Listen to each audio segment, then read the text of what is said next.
On December 28, 2025, the world was stunned as U.S. Special Forces launched Operation Liberty, a mission that had been shrouded in secrecy for months.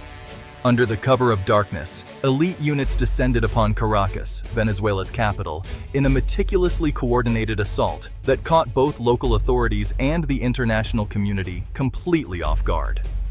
The operation was the culmination of weeks of intelligence gathering and planning, with every detail carefully mapped out to ensure maximum speed and efficiency.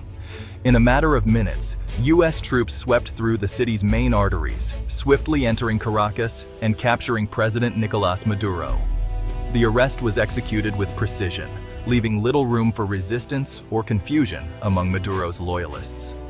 Within just a few hours, key government buildings, including the Miraflores Presidential Palace, were secured by American forces. As dawn broke over the city, Maduro was discreetly flown out of the country, effectively ending his rule in a single, dramatic morning. The speed and decisiveness of the operation left the world reeling. The United States government quickly addressed the world, framing the action not as an invasion, but as a targeted police operation.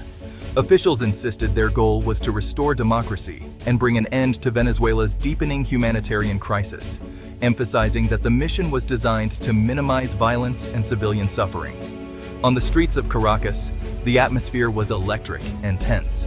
Scenes ranged from confusion and disbelief to cautious celebration. Years of economic collapse, food shortages, and political repression had left many Venezuelans desperate for change, yet others feared what foreign intervention might mean for their country's future. The operation's unprecedented speed minimized casualties, but it also raised urgent questions.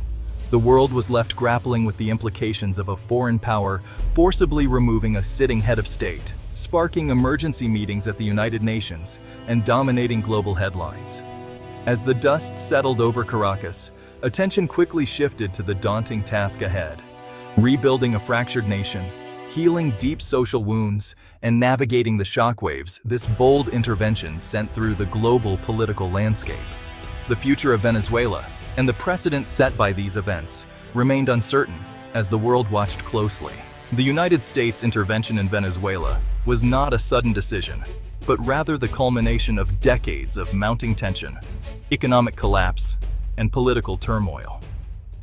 Years of mismanagement and corruption under Maduro's regime had left the country in ruins, with basic services failing and the economy spiraling downward. Ordinary Venezuelans faced a dire humanitarian disaster: food and medicine shortages, empty supermarket shelves, and millions forced to flee their homes in search of safety and opportunity elsewhere. Venezuela's vast oil reserves, once the backbone of its economy, became a focal point for international interest. As Maduro's government deepened alliances with China and Russia, Washington grew increasingly concerned about losing influence in a region it had long considered its own backyard. The U.S. pointed to the growing refugee crisis, which spilled over into neighboring countries, and the resulting regional instability as justifications for action. The humanitarian argument was front and center in official statements. Yet, behind the scenes, restoring Venezuela's oil production and countering the expanding influence of foreign powers were key strategic motives. The U.S. saw an opportunity to regain access to vital energy resources and to push back against rivals. The Monroe Doctrine, a cornerstone of U.S. foreign policy, was invoked as Russia and China strengthened their ties with Caracas, directly challenging American dominance in the Western Hemisphere and raising the stakes of global competition. The timing of the intervention reflected a unique window of opportunity. Venezuela's internal weakness, a distracted international community, and years of failed diplomatic efforts all converged to make action seem both necessary and possible. Officially, the intervention was framed as a mission of liberation, a response to the cries for freedom from the Venezuelan people and a stand for democracy in the region. But beneath the rhetoric, the true drivers were oil, the pursuit of power, and the intensifying rivalry between great powers. The U.S. intervention was as much about shaping the future of global influence as it was about helping Venezuela. The intervention split the world. China and Russia condemned it as illegal, calling for UN action, while U.S. allies in the Americas offered support. European responses were mixed. Some backed the U.S., others warned of dangerous precedents. The UN was paralyzed by Security Council divisions, highlighting its limits when a superpower acts alone. Many in the global south saw echoes of past American overreach, fearing a return to an era of interventionism.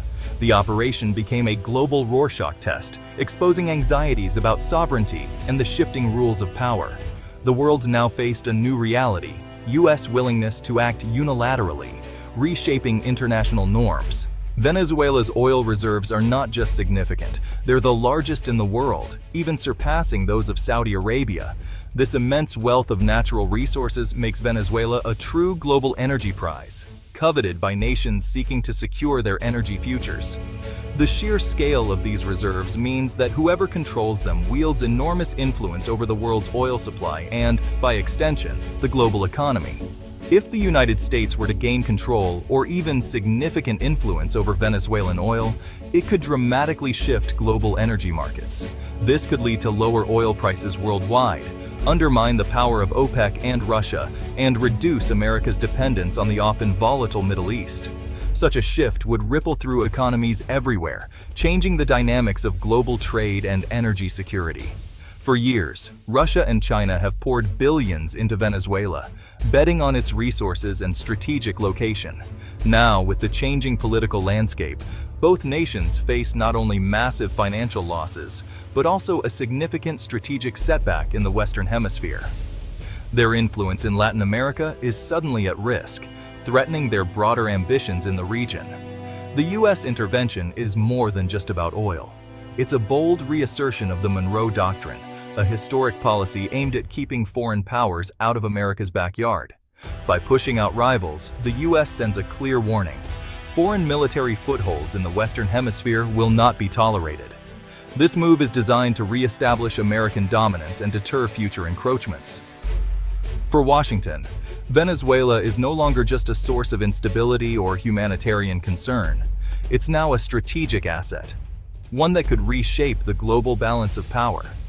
Control over Venezuelan oil and influence in the region could give the US new leverage on the world stage, affecting everything from energy prices to diplomatic alliances.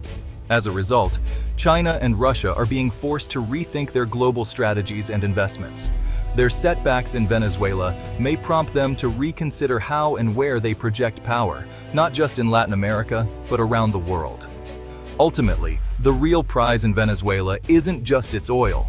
It's the chance to reshape the global order, a new alignment of power that could define international relations for years to come.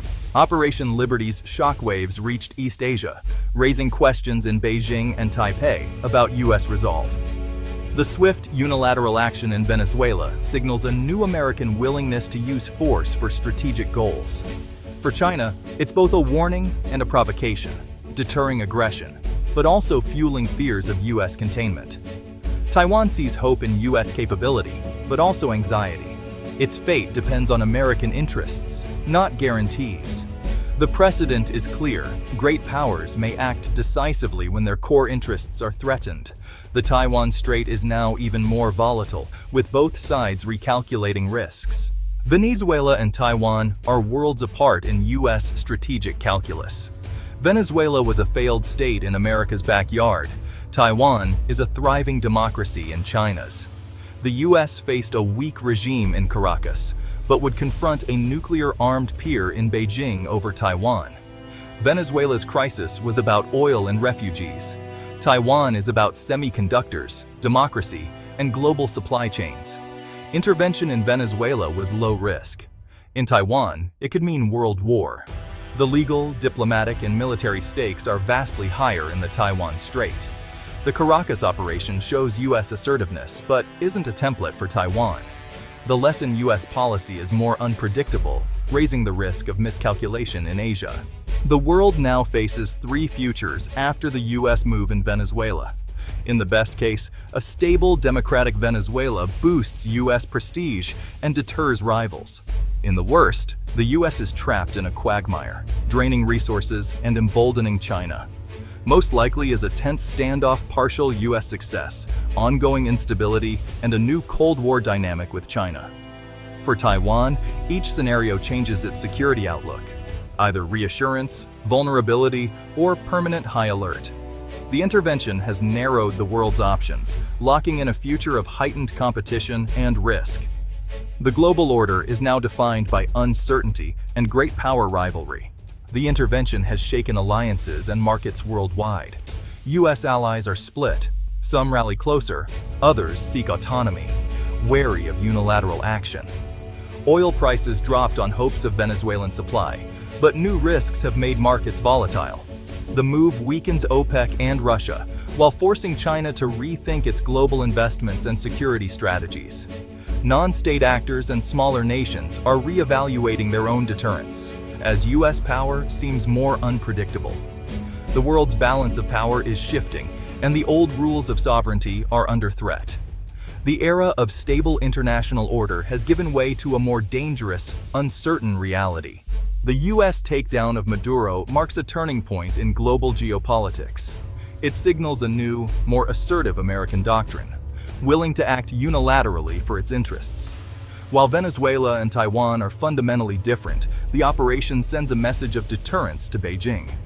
The risk: it may also provoke China to act sooner, fearing US intervention elsewhere. The world is now more volatile, with the old rules of non-interference fading. For Taiwan, the future is more uncertain than ever, caught between two unpredictable giants. The stage is set for a new era, defined by decisive action, rivalry, and the ever-present risk of miscalculation.